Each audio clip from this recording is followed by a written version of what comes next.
You know that guy that you and your buddies caught stepping out of his apartment for a quick smoke? You broke the ice, found out he was cool, ending the evening on a good note that you chill sometime. Then 4 years come to pass without seeing hide nor hair of the man that you quickly found kinship with that night. What happened to him? Open up! Open this goddamn door! Who could that be? And just in time to share in this fortuitously large buffalo chicken pizza? It's him. For the first time in many moons, he stands before you, nude. He had converted to a religiously suicidal cult who also believed that they must shed all forms of superficiality. Horrified. Against your better judgment, though, for the sake of sating your need to brave the unknown, you look down. Did I lose you? Is this a little too hard to relate to? Too many questions? Huh? You know, just surviving. No, hold on. How's it going? Surviving. I knew it! Leon and Claire are back, her ass cheeks go clap, and Ben's head goes They do it. We do it. They do it. After meticulous consideration carrying over the tiniest of details, Biohard Re:2 is here to remind you of the things that weren't relevant to you when you were a child, yet act ironically forlorn over. 1998's Resident Evil 2 was, kind of a big deal. It certainly left its impression upon me in some subtle and, not so subtle ways. Oh, hey, that's me. And, yeah, you know, I kinda like it. The vivid imagery of a dilapidated police station that, at the same time, retains an eerie sense of sterility, punctuated by the draw of neon signs or the yawn of shadows, have played a key role in cementing a unique aesthetic RE2 can call its own, at times framed to near perfection.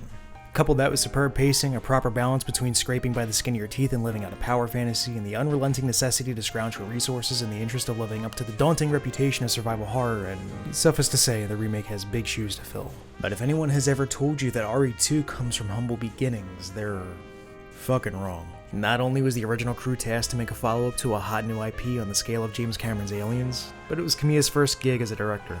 Yeah, no pressure. Even under the guidance of Shinji Mikami, they found themselves facing an uphill struggle that, in the game's earliest incarnation, Kamiya would look back on and flat out call it a piece of shit. The team had lost hope when a year of development went up in smoke after Noboru Sugimura of Kamen Rider fame verbally dropkicked Mikami and Kamiya with his feedback. And you need to remember that a year of development back in the 90s was a big deal. This was before 5-year dev cycles were the norm. Sugimura suggested that they should take what they could salvage and start over. After he'd been brought on board to rewrite everything from character motivations to the world logic, that's exactly what they did. When they finally got their bearings straight, RE2 would go on to achieve that groundbreaking ambition with flying colors, just as Capcom had wished for. You know, real humble shit. Then people would downplay that years later by complaining about tank controls, because that's how that works. Hey, we OTS now, baby. Casual train came in. Wait, hold up. Is this the Fortnite buzz? Where we drop? Hey, could you fucking stop? Oh, well. This is unfortunate. Yeah, that E3 trailer made me nervous. Yeah, I was concerned for the pace of combat and the scale of difficulty for the game. Am I a baby now? Do I need things to be more intuitive? What was Capcom... What were they trying to say about my gaming cock? And I was wrong. Thank God. My massive gamer cock and rest in peace. The translation from tank to over the shoulder firmly keeps to a list of checks and balances to ensure a familiar sense of pace and tension when you take aim to make the right shot with the right gun at the right time. Sure, drawing your gun no longer roots you in place and you can fire at will, but if you want your shots to count, every last chunky, meaty, flesh-serrating shot, you'll need to stand your ground. With the exception of the Lightning Hawk's red dot sight and the JMB HP3, handguns and automatic carbines retain a dependency on the reticle to collapse, heightening your accuracy, which sure as shit pays off. And though you're still encouraged to swap weapons to decimate the undead and finish them off with handgun rounds, the practicality of sweeping the room with superior firepower has dwindled. Aside from grenades. Oh, yeah, did I mention there's grenades? They're good. Use them. The shotgun still favors getting up nice and close in the kissing distance to decapitate, dismember, or get the most use out of your buckshot. In that regard, it's not changed. Now that normal grenade rounds are absent, the grenade launcher serves to systemically pick things apart from a distance so that you can laugh at them as they fall to pieces and swim around in their own mess. Just as it should be, the better you know the game and your guns, the better you can juggle your ammo. It even boiled down to whether I should reserve my gunpowder for lesser or greater firearms. Maybe I should favor making shells for crowd control or magnum rounds for bosses. I wound up forsaking hornets entirely for acid rounds. Oh, and thank God for second run drowning you in 45 so that you don't have to worry about mixing up any extra parabellum on your own. All of these changes, of course, weren't made haphazardly. It's all made to accommodate the heightened threat of everything that lurks in the dark. Much like a teen locked in a studio, tasked with explaining to Eddie Hermida and Tekashi 69 that the premise of Growing Pains is not meant to be arousing, You're nothing but fresh meat trapped with beast of prey. Monsters swing and lunge faster, they bite and swipe harder, everything will try to close the distance between themselves and you with greater urgency. This world wants you dead, and it's relentless. At least, it's relentless with a few caveats. Each creature has a set of rules they must abide. Believe me, you'll be granted plenty of opportunities to get acquainted with them. Just what doors can a zombie break down? How useful is a desk between me and them? How much of a disturbance does a licker tolerate and when does it leash? How many spots can keep a dog at bay? Was it worth retrofitting flashbangs into the Oh yeah. They're pretty good. They're pretty good. Every threat operates in such a consistent manner that I was eventually letting Ivies grab me after letting them ablaze so that when they inevitably catch up, I won't need to use a defensive item to free myself. Or hell, I'll be using the emerge and submerge animation of G-adults to pass right on by them as safely as possible because fuck poison. No, really, fuck poison. So while it's true that you're snappier and more capable than in Classic, even to the point that RE2's knife is finally useful, I suppose it had its day in the sun with Brad. But he's looking a little flat in the remake. Everything else will meet you in kind with terrifying capability. I mean, can we talk about the damage output real quick? Unless if the DA is scaled in your favor, one bite from a zombie on standard sends you straight into caution. Again, for the sake of compensating for the controls and camera style of Classic, Leon and Claire were a few degrees shy of a steel brush pincushion. You can throw that luxury right out the fucking window. And to top it off, zombies don't even have the patience to wait one at a time. They'll pile up on you or drag you down by any means. They'll even nip at your feetsies as a last resort. Shit, even dogs petrified me with their mock speed darting, and Christ, even fences can't hold them back. If you let them, they'll bite whole chunks out of your ass. Adjacent to dogs, lickers. You get it?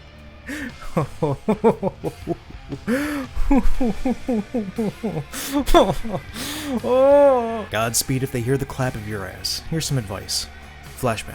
Gone are the spiders. A little of their presence had been left behind while the G-adults got busy. You know, springtime and all that. Oh. Unless if you know how to pop and dodge them, which isn't always an option, they're either going to strain your resources or see to it that your belly serves as a nest.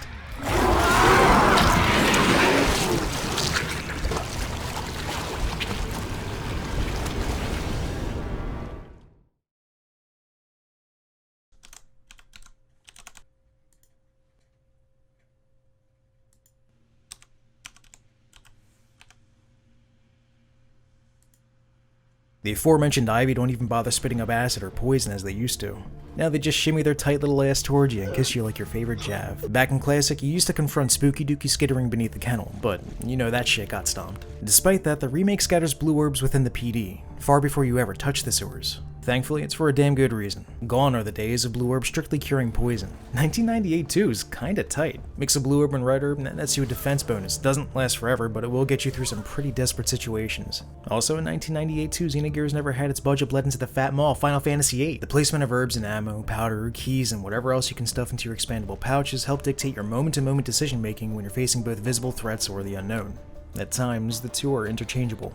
Classic was no different in this regard. If anything, the tangible emphasis on placing each item and enemy within the circuit of an assiduously satisfying map to tread with the express purpose of molding an expertly dictated ebb and flow has been transferred in near identical fashion to the remake. Through both the process of elimination and the courage to satisfy a need to explore, the map blossoms, cradling you with safe havens, building your courage with portions of minimal resistance, or at times overwhelming you in an effort to dump your ammo and herbs. And if you're feeling brave, hone your ability to weave through the hordes of undead. It's the kind of game that when I turn it off and lie down, it plays back in my head what stood between me and where I last left off. I begin to reflect on how much more efficient I could be, how much I could improve my approach for the next time, what windows I should opt for boarding up, how much ammo I need to spend and on what. The layout is burned into my brain and I thank the gods for every critical headshot that I'm blessed with. Shit, at no point will the game even hold you back from getting your hands on an upgrade barred behind a lock so long as you know where it is and how to get it. Not one note is required, no story-enforced upgrade. Got the key to the trunk?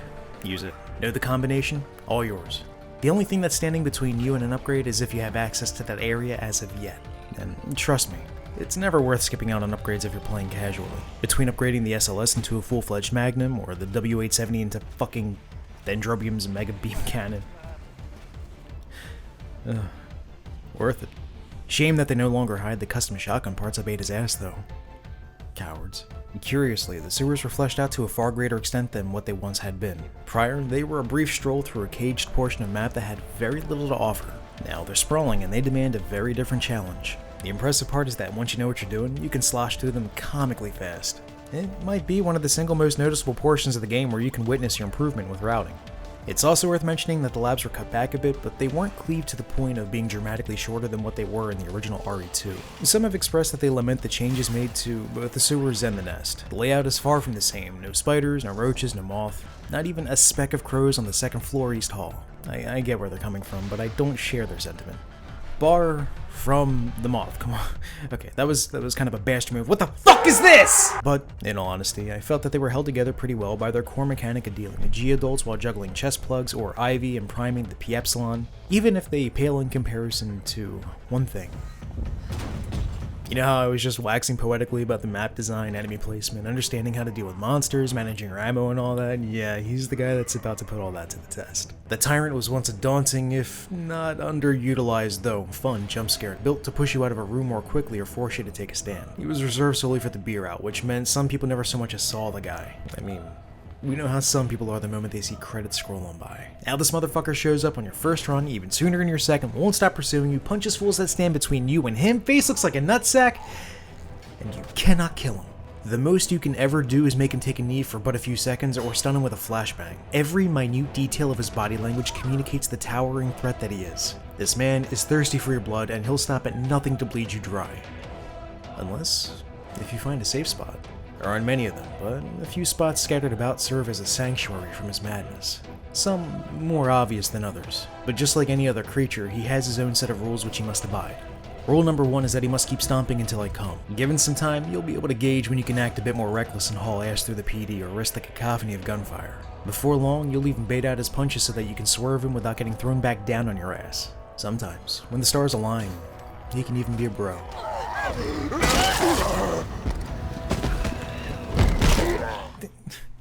Thanks, man. What a nice guy. And after hours of the stomping bug-eyed nutsack chasing you into fat-ass liquors, knocking your teeth out, breaking walls like this bitch pays rent, all points converge as conviction clashes with the desperate in one final hot, seeping swell of chaotic ejaculate. There you stand. A sovereign pylon, paragon of truth, harbinger of retribution. A fucker-upper. The tyrant's dead, as if you've disrobed a drape of fire ants from your shoulders. You have triumphed. Man, it would be a real shame if Claire didn't. Oh, yeah, no girls allowed. I guess. Yeah, I guess being a woman, she would need help cutting out the middleman. Oh god! Oh, holy shit! What the hell is that? Get it away! If you were expecting boss encounters to play out like they once had, where, standing your ground as you plow through walls of meat with superior firepower, yeah, you aren't gonna make it very far. Mismanaging your resources or missing your acid rounds point blank on G-Dolt like I did aside, go me. Very few engagements required you to haul even a modicum of ass. Though the few that had demand as such would righteously punish you by being turned into a chew toy or getting knocked the fuck out. Now you get knocked the fuck out in 4K! Every boss encounter puts a greater emphasis on keeping you moving, given that the controls have changed and... yeah, all this sound familiar? God, it's like an Oscar bait accolade splash. I feel like we've been here before.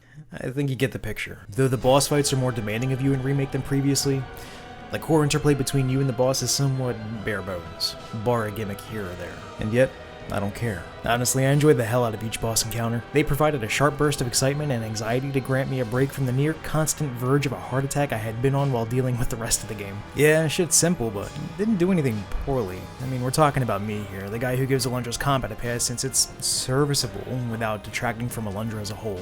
Thankfully, there's more to take away from these fights than the cold observation that all they serve is to break the pace and dump your collective ammo stock. Details such as the rearranged callbacks to the fact that Birkin is visibly suffering and cries out for help, to the petrifying violence of G Stage 5's entrance, deforming the train card as the ebullient mass floods inward, corrupting the walls of nuclear emergency. Oh my god. That spicy little ungulous breed machine had my back pinned to the wall in overwhelming hopelessness the first time I faced him.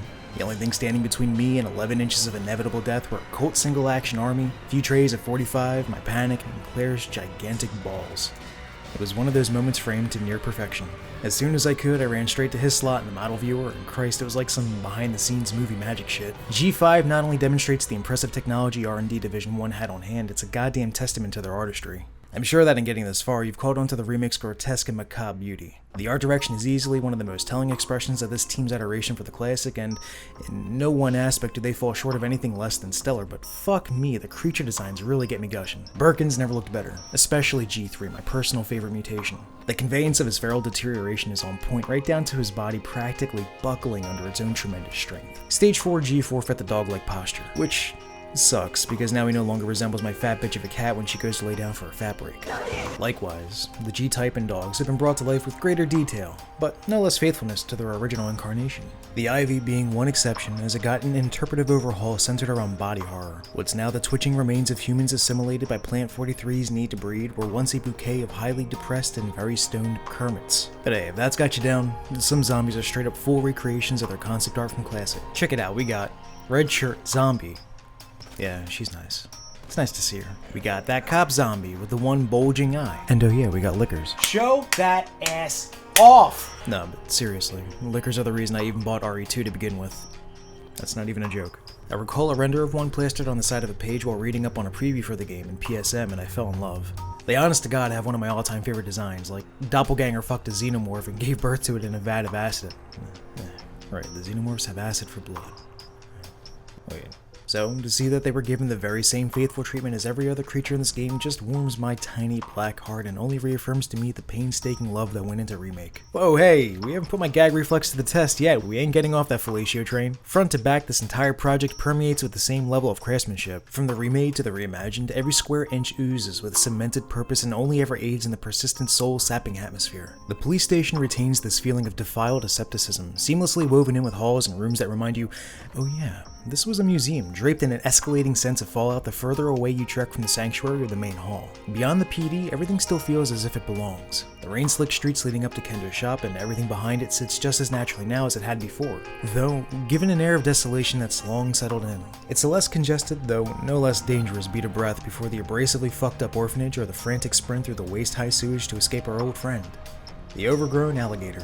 By the time you hit the sewers, it becomes obvious how determined they were to revise them as a more authentically rancid wade through shitwater, nearly unrecognizable to what they once were, aside from, a spot here or there. Likewise, that same observation screams down the mechanical shaft, barreling violently before the lab as the Nest factory-like aesthetic has been entirely uprooted in favor of a pristine, sterile design that gives off the impression that it would be more befitting for testing and mass-producing contaminants and mutagens. Complete with the mandatory, is that a motherfucking Paul W.S. Anderson reference? Yeah! Though, for as much as things may have changed, there's a constant which had been set in stone by the classic which is always present in the remake.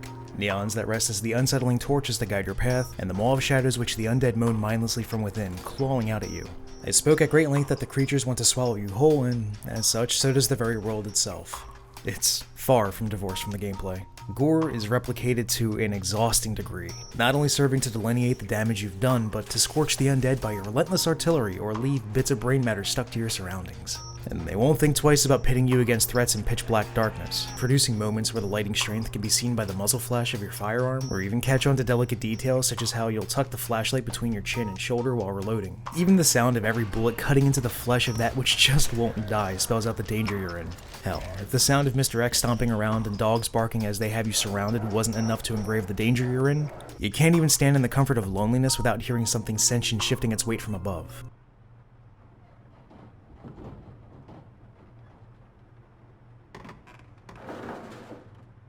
Though, as much as I appreciate the ambience, and the ambient music in general, I can't say I appreciated that I had to strain to hear most of it. Even when I could hear it, it struck less of a chord with me than in Classic. It just carried a more consistent, unique weight with it than what Remake has to offer. It's kinda odd considering I know for a damn fact Capcom isn't slacking on music. DMC5 was released shortly after, and that incorporates a phenomenal OST. The soundtrack is by no means bad. Enemy themes unnerve the few waning strands of confidence I have, but aside from moments of panic or turning on the light to a save room, most of the notable music was reserved for bosses and get your ass back here, Birkin. I still got spit in my throat, I'm not done sucking your dick. The boss themes do a fantastic job of informing the story. Each engagement with Birkin escalates in tone, starting off like a lamb locked in a cage with a lion, then later on expressing this even ground for which you now stand.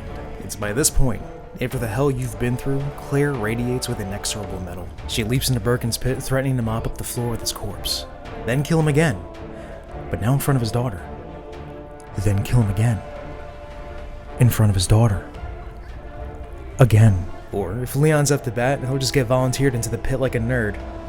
God, I love him. I got a question. What fucking right does RE2 have in being so sharply written and voice acted? You are gonna be so fucking sorry! Fucking what? Alright, wait, look. I'm sure as hell not gonna make the claim that classic RE2 had bad voice acting, because it didn't. In fact, it stands out as one of its numerous pillars of quality, but keep in mind, it's as 1998 as you can get. Who are you? Ada Wong. And what are you doing here? That means everyone has to play up and front load their characteristics while acting out their dialogue, because there's little to no room for subtlety. You can't say anything with an expressionless face. So, say farewell to nuance. But now we live in an age where a character's glance, the way they roll their eyes, turn their lips, tilt their heads, can all work in unison with their words. This leads to a manipulative character coming off as much more shrewd, a child being frightened in a more convincing manner, or an officer who changes his tone based on if he's speaking to a civilian as opposed to a fellow cop. If you see one of those things, no matter who they were, you can't hesitate. Take them out if you can. Or you run. And don't make my mistake. If you see one of those things, uniform or not, you do not hesitate. You take it out. Or you run. Got it? Sorry, but it looks like your party has been canceled. I mean, Marvin went from cracking jokes on death's door to a cop who cares about the way he carries his authority based on who he's working with. The tone of his voice, his attitude, and even his expressions are all taken into consideration. His every interaction with Leon and Claire grants them reprieve or momentum. He's the first solid thing they have a chance to ground themselves with after failing to save Daniel and Elliot. The two of them can be blamed for their trepidatious approach in the face of, a localized apocalypse. They need to psych themselves up, and they need guidance and long-term goals to fixate on. And that's where Marvin comes in. They're dead set on saving his life, pressing the matter more than once, even after he's made it clear that he's resigned to his fate. Though he may be lucid about his encroaching on death, it doesn't stop him from doing the right thing and aiding their escape. It made it that much more painful to leave him for dead, than then to put him at rest. Despite how perceptively hokey RE2 may be, which it undeniably is, I felt these beats in the story enforced its own themes with an impressive display of care. Kendo confronts Leon. He's at wit's end, desperate to protect what he loves most in this world. He's lost his wife, and his daughter's health is in a state of rapid decay. Ada does not hesitate to draw her gun, ready to kill for their preservation.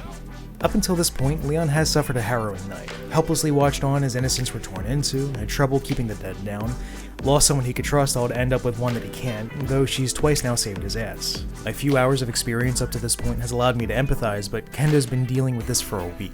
He feels abandoned, and with everything he fought for slipping through his hands, he wants to retain agency over what little he has left. And at no point does Leon let this confrontation escalate any higher than it had begun. When he speaks of seeking to help people like Kendo, scorning Ada for withholding the truth from some poor sap who wants answers before he kills his own child out of mercy, Leon practically radiates with a sense of justice. Naive as Leon may be, he's nevertheless disciplined. His every action taken is beholden to him working with the facts that he has on hand. Even if he can't take Ada's word for gospel, their symbiotic reliance on one another cultivates a substantial camaraderie between the two, leading not only to a well-earned blossoming romance, but to give her the benefit of the doubt that she's been forward. It takes the likes of Annette, a figure with authority on the matter of what the hell broke loose, to plant a seed of reasonable doubt in Leon for him to finally challenge Ada on the matter. Claire, on the other hand, she... I'll get you, you fucker! Claire is fucking awesome. Marvin sparks that glimmer of heroism in her, but Sherry's the catalyst which inspires her to ascend the passionate firestorm that she embodies. Her gin with William is leagues more personal as she's taken on the role of a surrogate mother for Sherry, cleaving through whatever she must to ensure her survival. I mean, what better incendiary than Chief Irons coming in hot, forsaking all manners of bullshit. Christ! It's kind of cool how he now acts closer to how he's described in the Secretary's diary. Oh my god, I may actually die. You will spend an uncomfortable amount of time dealing with this man, who serves to orbit the poor girl, heartlessly using her as leverage. It's not like Sherry lets that time go to waste, though. She puts her craftiness into action just as she had to get out of her own house. Vindictive as Claire may be, hungering for retribution, she'd sooner save as many lives as she can rather than kill even the likes of Irons in cold blood. By the time she arrives to make her exchange with the chief, she's fully willing to forfeit the pendant. But, he won't have much use for it anymore. get moving. Even Annette can't escape Claire's verbal wrath when she finds out that she's Sherry's mom, and she's like, why aren't you protecting your daughter, you dumb bitch? Hey, could you fuck off? Annette's not without justification, convinced that Sherry was safe at home while on the hunt for William to ensure he's eradicated. In contrast to Leon's campaign, she's been fleshed out in Claire's as she takes on a recurring role, again, because all roads lead back to Sherry. Much like with Irons, Claire is distinctly absent to self-righteous piety as Annette lies on the floor, slowly dying while her daughter, who's in arm's reach, weeps as her heart shatters. Claire is even willing to carry her to honor Sherry's request until Annette departs the means to ensure her daughter's safety, knowing she won't make it otherwise. And at the risk of sounding terribly morbid, that's what I love about this game. Nah, not about to crank the wank of emotional torture porn, but rather the ever-present dawn of hope crowning the necropolis regardless of how dire things may be. Keep in mind that this is a game set in the West as envisioned by the East, retelling the story of what once represented its own main protagonist as born action heroes, one of which is allegedly a trained officer despite the fact that he doesn't know how to use his own shoulder stock, comically skidding back every time he fires off his shotgun.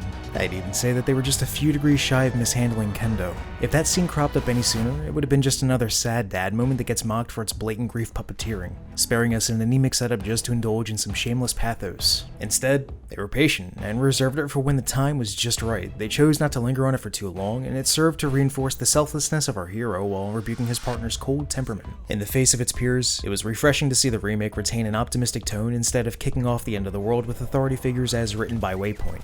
But I digress. I don't really want to prattle on too much about the environmental storytelling or the file entries, since I don't really want to rob you of those little moments that could spark excitement or chill you based on the implications after you've taken the time to digest some diary entries. I can't help the little grin it evokes when I realize who's being referred to from one file, catching on to the fate of another, or realizing that the person who hid the number pad keys was just a dickhead. Jesus Christ.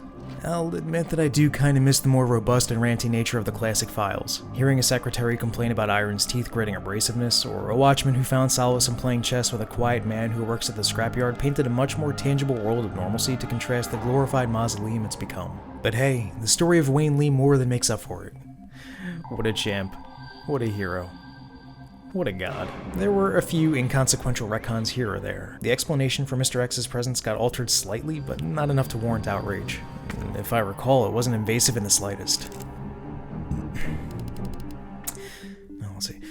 T-103, codename Tyrant.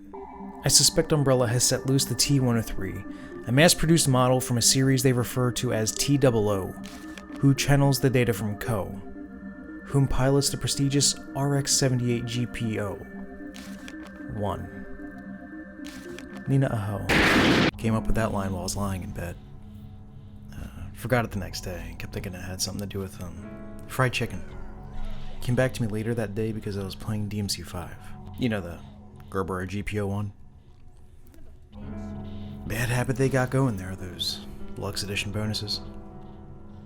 How much that shit cost? Oh, wait, only $7? Wait, hold on, let me get rid of my bad joke. Okay, this one too. Oh, yeah, you know me, I wasn't all too thrilled to find out that the extra costumes were barred behind a paywall. Sure, you can unlock their dressed-down models and classic costumes. They're great, at least Leon's is. Claire's is all sorts of fucked up, and even more so, I adore the shit out of the 98 low-poly costumes. You know I love me some low-poly models. It's like the MILF tag of aesthetics. You know, simple, kinda aged, but it's blunt and honest. Fucking sexy. In truth, I'm not only disappointed that you have to pay for costumes at all in Resident Evil, but also the lack of any garish yet badass biker gear that you have to fight tooth and nail for through Brad's massive, throbbing health pool. Come on, you know Daddy needs his leather. Els is cool though, she can stay. I guess now's a good time as any to air the rest of my nitpicks, and I need to emphasize that any grievance I air is, in fact, nitpicking. Things like turning the HUD off Hydra reticle, which means that you can't see it collapse, which in turn makes it tough as shit to hit anything, so I wish I could just simply turn off each HUD element individually. Also makes it a hell of a lot more difficult to spot items lying about due to how well they blend in with the environment. I also feel that the Survivor Mode display screen was a missed opportunity to call back to the very stylish and moody EX Battle character select. That shit was tight, or hey, they should have put crows on the third floor balcony. They're by no means vital since they had so little impact on Classic, but if you could have fit them anywhere appropriately, they would have been there. But I'll be real, I miss the deep-fried nudist more than the crows. Just about the only thing I felt was a genuine letdown was that ink ribbons were an exclusive stipulation for hardcore mode. I missed them in standard, which had just the right difficulty tuning all around, but it felt undermined by allowing me to use the checkpoint system as a crutch. I prefer needing to juggle the appropriate use of ribbons with the threat of death enforcing how efficiently I should be playing. It would have fit perfectly with standard, given that hardcore feels built around a second tour as opposed to a first. Oh, Pokey. You can finally see it for the soulless demake that it is. Well, I mean, Ada's death was much more cooler in Classic. Even had a face-off with the Tyrant, and that was sick. Man, she got fucked up. I especially love the framing of their kiss juxtaposed to the chaos. Wait, you know what? You might be onto something. Yeah, nah. Still love them both. Whether if the original would retain some strengths over the remake was never a question. It's a game that brandishes its production values with pride and took its criticisms to heart during development, never diluting itself from the harsh truth. So, yeah, sure.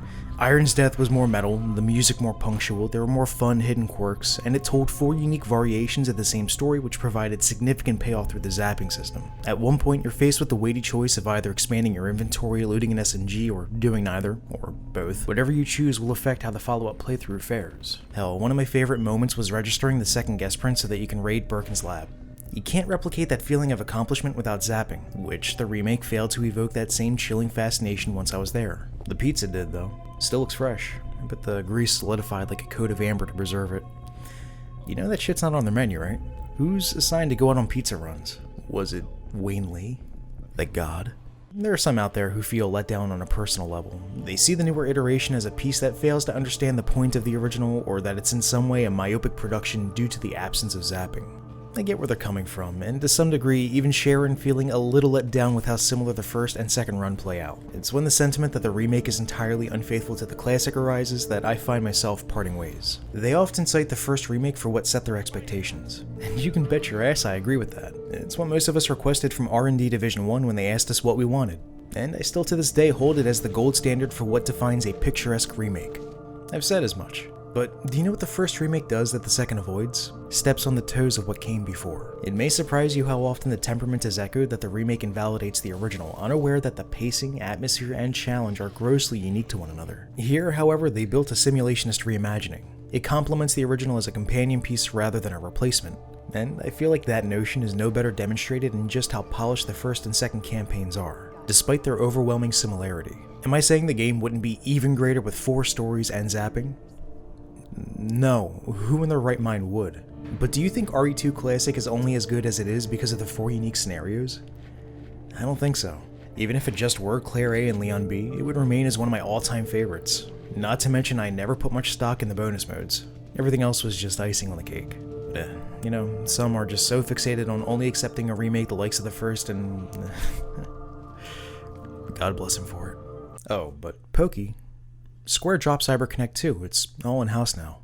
After all this, does that give you more faith in the 7 remake? Well, my mother always told me if I have nothing nice to say, don't say anything at all. Do you think Nomura fucked Hiroshi Matsuyama's wife? I'm just pulling your leg. You should have seen the look on your face, you were all, oh. It looks wildly better than before, and I'm a hell of a lot more hopeful towards it now. Still skeptical, but it looks like it's shaping up nicely. There is a tremendous amount of painstaking detail in this game wrapped within the comforting sense of ever-present love and adoration. I couldn't shake that feeling between the breaks necessary to calm my nerves, and their celebratory discussion only further reinforced my feeling of genuine care. If you've not seen it, I suggest taking the time to watch the roundtable they put out, in which they reflect on the success of the game through talking about their experiences during development over some drinks. It's heartwarming and offers a hell of a lot more insight into the production and their intentions than the rest of us on this godforsaken site can provide, who either suck its dick or trash it.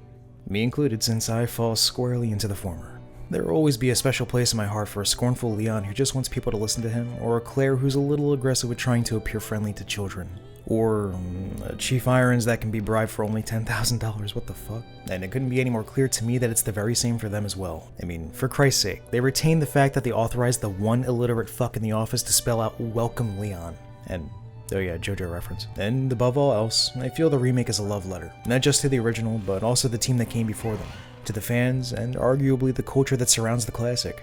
Kinda like how a buffalo chicken pizza is arguably a love letter to me, and that it will kill me one day by clogging my arteries with its buffalo chicken cheesiness. Classic alert! Oh shit, boys, We got a Code Red Classic alert. 3 years of chemically imbalanced creativity made of glopping noises flowed endlessly into Days Gone. It's time to get freaky with freakers. Look at how polite this good boy is, cheering on his friend as he mauls this man. They wait their turn!